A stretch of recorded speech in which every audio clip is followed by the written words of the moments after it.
할렐루야. 예, 한 주간 평안하셨습니까? 예, 얼굴 뵈니까 이제 추수도 마무리하시고 조금 배추 걱정을 하시는 것 같은데, 예, 이렇게 해서 또 한 해가 가고 하나님께 감사로 영광 돌리는 그러한 때가 또 되었습니다. 모든 것을 잘 맡기시고 하나님께 11월 잘 맞이하시고 또 10월 이제 이틀 남았죠. 하나님께 기도하는 마음으로 잘 마무리 결산하시는 우리 모든 성도 되기를 주님의 이름으로 축복합니다.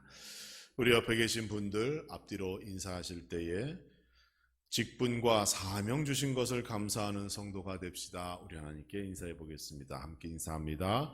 직분과 사명 주신 것을 감사하는 성도가 됩시다. 예, 하나님 앞에서 이렇게 성도 간의 인사를 하니까 참 행복한 것 같습니다.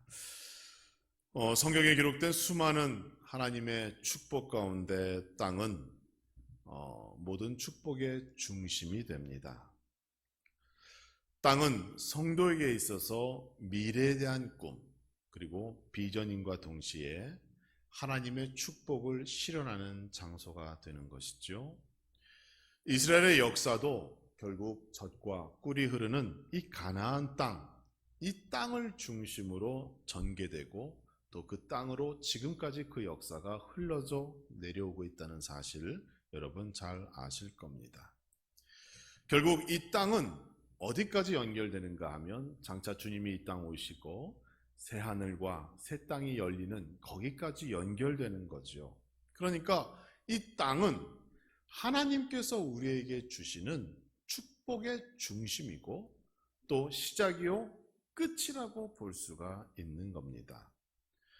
또한 땅은 우리가 앞으로 무엇을 하나님께 감사하며 어떠한 삶을 살아가야 하는지 그 방향을 명확하게 저희에게 알려주고 있는 것이죠. 우리에게 주신 직분과 사명은 이 땅 위에서 우리가 감당해야 할 것들입니다. 우리에게 주신 직분과 사명은 결국 이 땅 위에서 앞으로 우리가 감당해야 할 것들이기 때문에 하나님께서는 지금도 우리에게 뭐라고 얘기하시는가 하면 그 땅을 차지하라, 정복하라, 다스리라고 명령하시는 거예요. 구약 성경에서 여호수아 11장과 22장을 보면 무려 10장이 넘는 긴 그 내용을 통하여 하나님께서 가나안 땅에서 승리하게 하시고 그 땅을 각 지파별로 분배하는 그러한 결산의 장면이 등장합니다.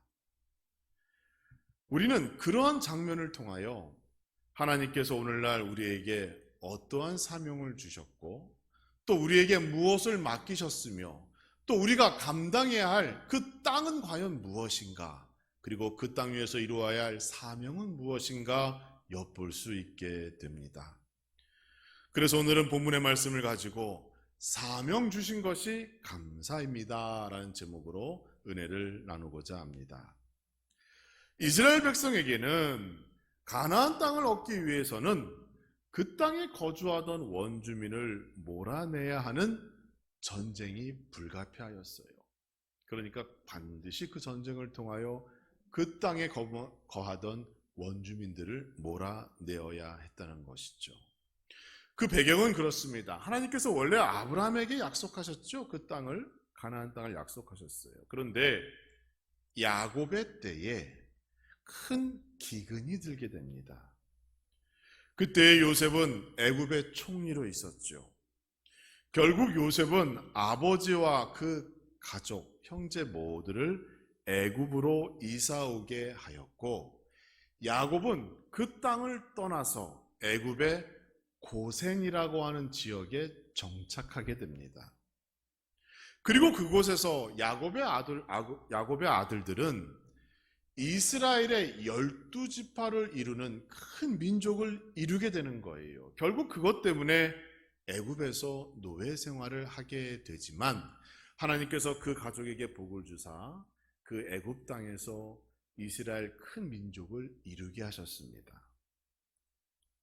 가나안 땅은 하나님께서 아브라함에게 약속하신 땅이고 실제로 야곱까지 그 땅에서 지냈으나 기근으로 인하여 잠시 그 땅을 비워두었던 거예요. 그러니까 결국 그 땅은 누구의 땅인가 하면 이스라엘 자손들의 땅이 맞습니다.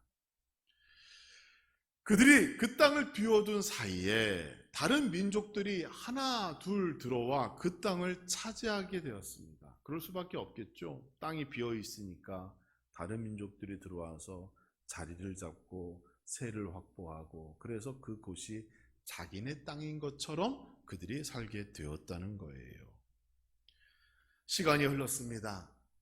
광야 40년의 훈련 기간도 마쳤어요.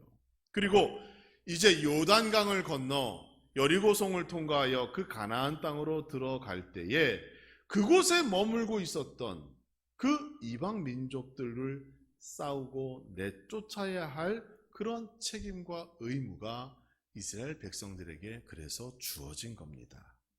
이것을 보통 우리는 가나안 땅 정복 전쟁이라고 말하고, 성경은 7년 동안 그 전쟁이 있었다, 이렇게 우리에게 말씀하고 있습니다. 이스라엘 백성은 그 7년의 시간 동안 무려 33명의 가나안 땅에 거주하던 왕들을 처치하게 됩니다.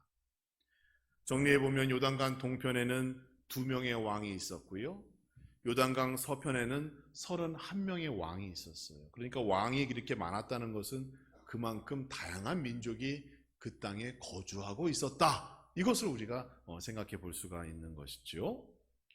그리고 그 세 개의 크고 작은 성읍과 도시를 점령함으로 7년의 전쟁이 마무리되어지고, 하나님께서는 레위 지파를 제외한 11지파에게 그 가나안 땅을 분배하여 주는 거예요. 그 내용이 여호수아 11장과 22장 사이에 기록되어져 있습니다. 그러니까 여러분 대충 이제 정리가 되시죠?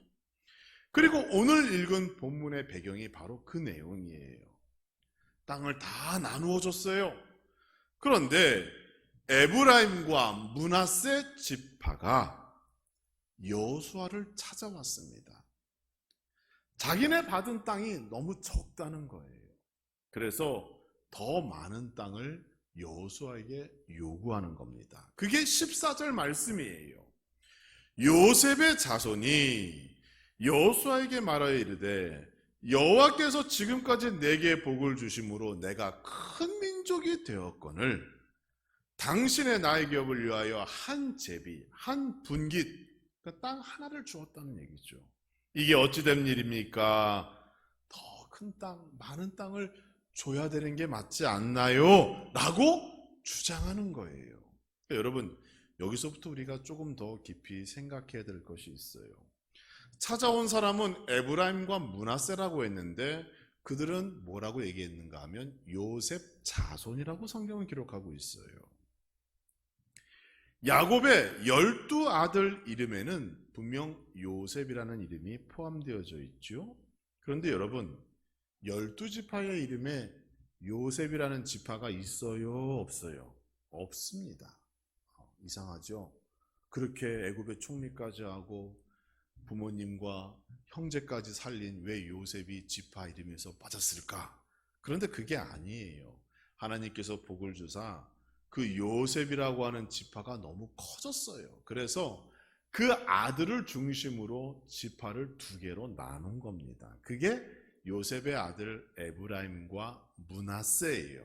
그래서 성경은 12지파를 얘기할 때에 어떻게 얘기해요? 요셉 지파를 얘기하지 않고 에브라임과 므낫세라는 이름을 통하여 12지파를 이렇게 표현하게 된 겁니다.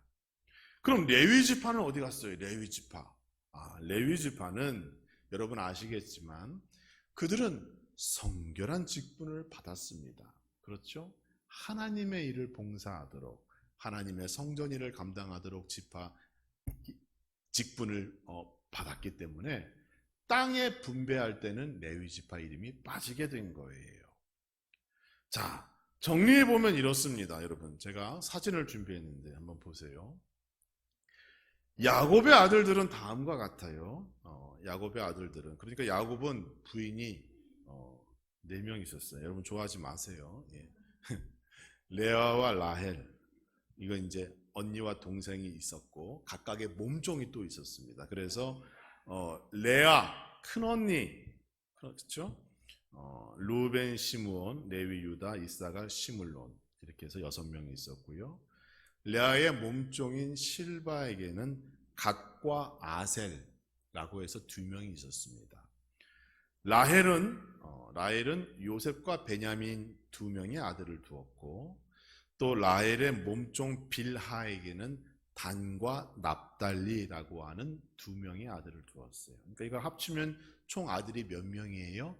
12명입니다. 그런데 땅을 분배받은 12지파의 이름은 이것과 다른 거예요.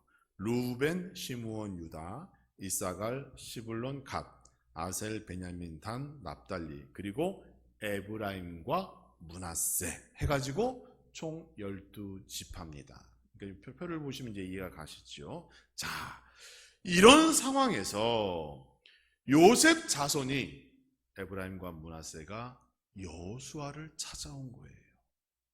자신들은 요셉의 후손이기 때문에 인구가 많은데, 그러고 또 지파도 엄밀히 얘기해서 에브라임과 므낫세 2지파이므로 땅을 분배할 때 당연히 남들보다 2배를 더 줘야 된다라고 주장한 거예요. 여러분 어때요? 합리적이고 당연한 것이죠? 그런데 여러분, 민수기를 우리가 잘 읽어보면 사실 이들의 주장이 약간 억지스러운 면이 있어요.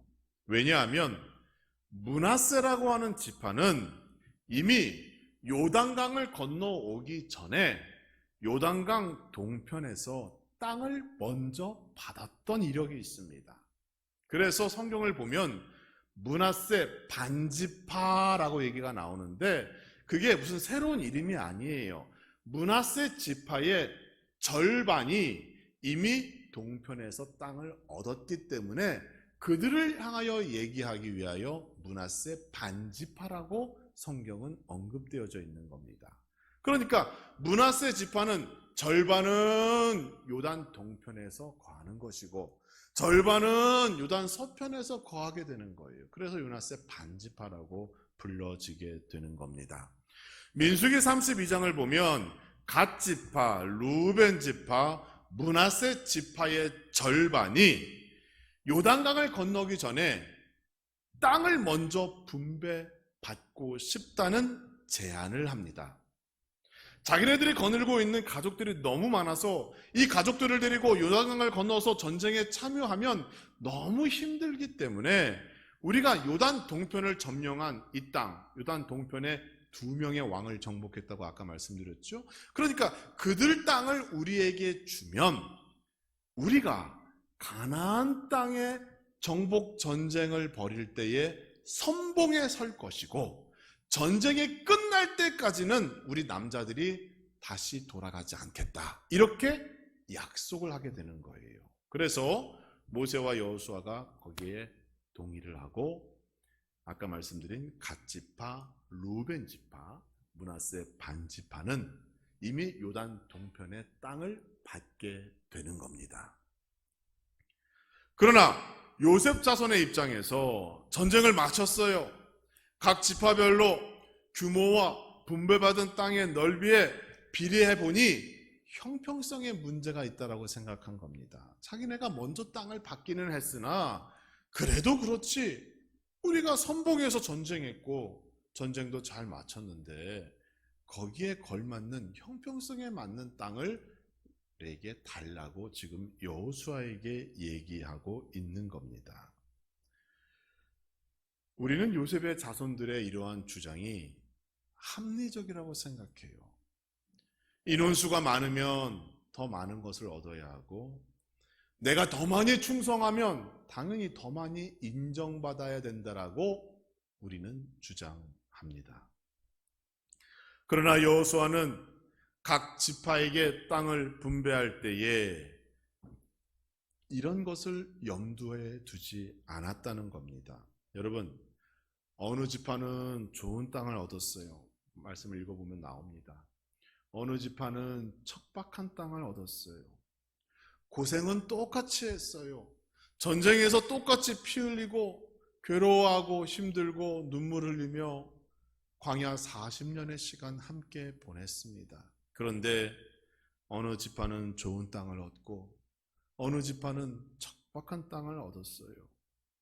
물이 가까운 땅을 얻은 지파도 있었지만 어느 지파는 산 위의 땅을 얻었습니다. 상대와 비교해 보면 불평만 있고 불만만 나오는 거예요. 문제를 끝도 없이 제기할 수 있는 그런 상황입니다. 그런데 성경은 그 누구도 자기가 받은 땅에 대하여 불평하다는 말이 없습니다. 왜 그럴까요? 상대와 비교해 보면 불평, 불만이고 오늘날 우리의 기준으로 보면 아니 나는 왜 이렇게 나쁜 걸 주고 나쁜 일을 하고 나는 더 힘들게 고생하고 그런 불평이 있을 만한데 성경은 그 누구도 불평하지 않았고 여호수아의 그 권위에 도전하지 않았다는 겁니다. 왜 그럴까요? 그 땅이 얼마나 좋은 땅인가? 땅이 얼마나 경제성이 있고 가치가 있는가를 따지는 것이 아니라 그들이 생각한 것은 하나님께서 전쟁에서 승리로 이끌어 주셨고 우리 모두가 빈손으로 애굽에서 나왔으나 이제는 땅을 얻게 되었다라고 하는 그 사실 하나만으로 그 누구도 불평하지 않았던 겁니다. 모두가 애굽을 떠날 때는 빈손으로 나왔습니다. 40년의 시간이 흐르고 그들은 땅을 선물로 받았습니다. 하나님께서 약속하신 그 땅을 되찾았고 빈손으로 나온 그들은 이제 당당히 그 땅의 주인이 되어진 거예요. 불평의 조건을 찾으면 얼마든지 찾을 수 있겠지요. 그러나 반대로 감사의 조건을 찾으면 또 하나님께 무한 감사 드릴 수 있는 이유가 여기에 있는 겁니다. 같은 상황을 바라보면서도 내가 어떻게 생각하는가, 어떻게 바라보는가, 하나님의 뜻은 무엇인가, 그것을 염두에 보면 불평이 아니라 감사의 길을 우리가 걸을 수 있는 겁니다. 사랑하는 성도 여러분, 우리는 항상 감사의 조건을 찾는 거룩한 성도가 되기를 주님의 이름으로 축원합니다. 누구나 빈손 가지고 여기 왔어요. 그러나 이만큼 내가 살고 이만큼 받고 누리며 사는 것, 그것이 하나님의 은혜인 줄을 기억하면 여러분, 올해의 추수가 우리에게는 감사이고 기쁨의 시간이 되는 줄 믿습니다. 하나님께 감사하는 우리 모든 성도 되기를 주님의 이름으로 축원합니다. 다시 본문으로 돌아와 보죠. 그러면 안 되는 거지만 요셉의 자손이 이렇게 더 많은 땅을 달라고 요구하게 됩니다. 여호수아는 요셉의 자손을 그 요구를 한 번에 거절하지 않았어요. 대신에 사명을 주었습니다. 여호수아는 15절에서 이렇게 응답하고 있죠. 브리스 족속과 르바임 족속의 땅 살림에 올라가서 스스로 개척하라 하니라, 이렇게 말씀하고 있어요. 땅을 얻기 원한다면 어떻게 해요? 스스로 개척하라 라고 허락하며 명령하는 겁니다. 비록 그 땅에 거주하는 이방 민족들이 철병거를 가진 힘있는 족속이었지만 그들을 몰아내고 그 척박한 땅을 개척하고 그 땅 전부를 너희가 차지해 보아라 라고 명령하는 거예요. 요셉의 자손들에게 새로운 사명이 부여되었습니다.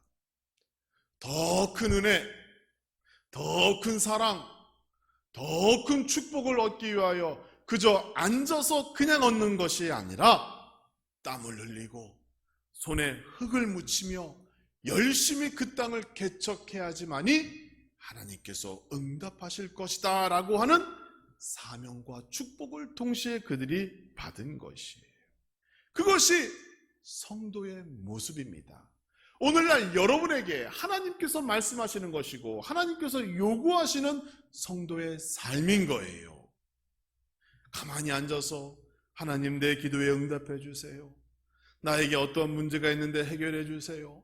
하나님의 축복만을 구하는 그러한 소극적이고 수동적인 믿음이 아니라 나에게 주신 직분과 사명, 지금 내가 처한 환경에 그러한 상황을 따지지 아니하고 모든 것에 감사함으로 객적하고 적극적으로 능동적으로 우리의 믿음을 감당하기를 원하시는 그 하나님의 말씀에 귀 기울이는 여러분 되시기를 주님의 이름으로 축원합니다. 하나님께서는 오늘날 우리에게도 요셉의 자손과 같은 사명을 주셨습니다. 우리는 지금도 하나님께서 우리에게 주신 이 땅을 통하여 더 새로운 복을 간구하며 살아갑니다. 이는 마치 이미 모든 것의 풍족함을 누리게 하신 하나님께 더 많은 땅을 요구하는 요셉의 자손과 같은 그러한 모습으로 우리가 하루하루 살아가고 있는 것이죠.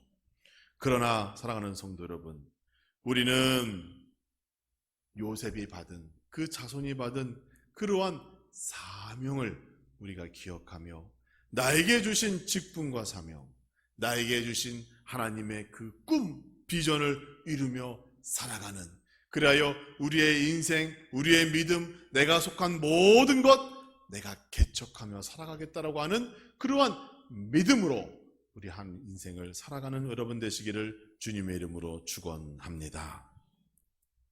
여러분에게 질문해 봅니다. 이 계절에 무엇 가지고 하나님께 감사하고 계십니까?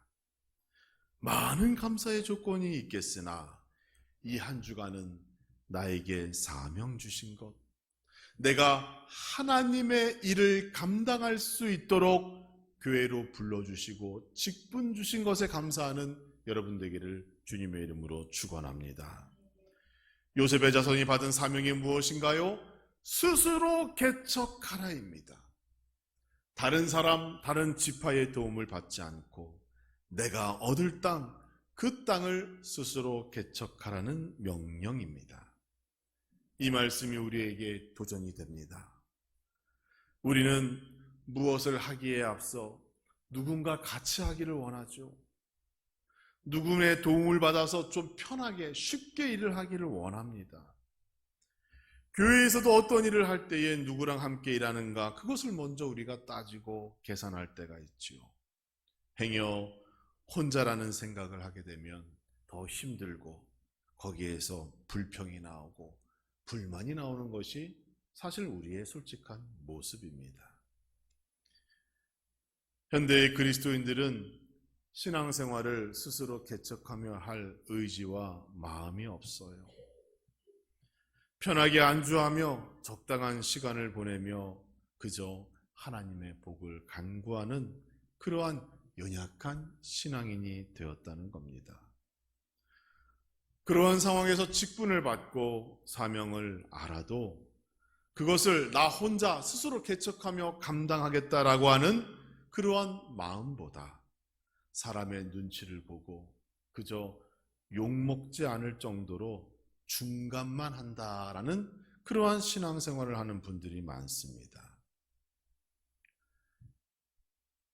예수님께서 부활하신 후 제자들에게 나타나셨죠. 그런데 오늘날 우리가 가지고 있던 그 생각, 제자들도 가지고 있었어요. 예수님을 부인한 베드로에게 예수님께서 특별한 목회적 사명을 맡기셨습니다. 네가 나를 사랑하느냐? 네, 내 양을 먹이라. 예수님께서 말씀하셨어요. 베드로는 예수님에게 새로운 직분과 사명을 부여받았습니다. 이는 앞으로 그가 스스로 개척해야 할 막중한 사명이었어요.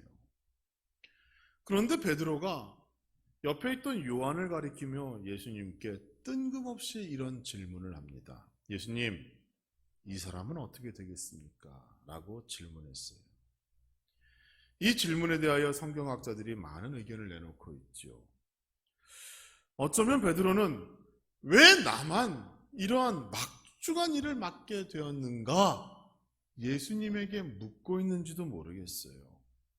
예수님, 왜 나만 그런 일을 해야 돼요? 왜 나만 예수님의 양을 먹여야 되고 책임져야 하는 그런 막중한 일을 맡겼어요? 저 사람은 어떻게 되는 거예요? 저 사람은 뭘 맡았어요? 지금 그렇게 묻고 있는 겁니다. 그때 예수님이 이렇게 말씀하셨죠. 요한복음 21장 22절을 보시면 네게 무슨 상관이냐? 너는 나를 따르라 라고 말씀하셨습니다. 풀어서 설명하면 남의 일에 신경 쓰지 말고 너는 내가 맡은 일에 집중하라 라고 명령하신 거예요. 사랑하는 성도 여러분, 우리가 받은 사명, 이것이 곧 감사입니다. 스스로 개척하여 그 땅을 얻은 요셉의 자손과 같이 우리는 하나님께서 나에게 주신 직분과 사명을 기억하며 날마다 감사하며 살아야 할 것입니다. 저 사람은 어떻게 되는 겁니까? 저 사람은 무슨 일을 합니까? 그렇게 알고자 했던 베드로의 마음이 아니라 우리는 나에게 주신 직분과 사명 기억하며 앞으로의 내 믿음, 내가 스스로 개척하는 마음으로 최선을 다하며 살아야 할 책임이 내 안에 있음을 기억하시기 바랍니다. 그리하면 이전보다 더 새롭고 더 분명한 하나님의 축복이 여러분의 삶에 임하게 될 것입니다. 이제 여러분 모두는 남과 비교하지 마시고 저 사람은 뭐 합니까? 따지거나 계산하지 마시고 내가 해야 할 일 스스로 개척하는 그 열정과 마음으로 더 넓은 땅을 차지하는 하나님의 거룩한 백성과 가정 그리고 우리 함나 중앙교회 되어지기를 주님의 이름으로 축복합니다.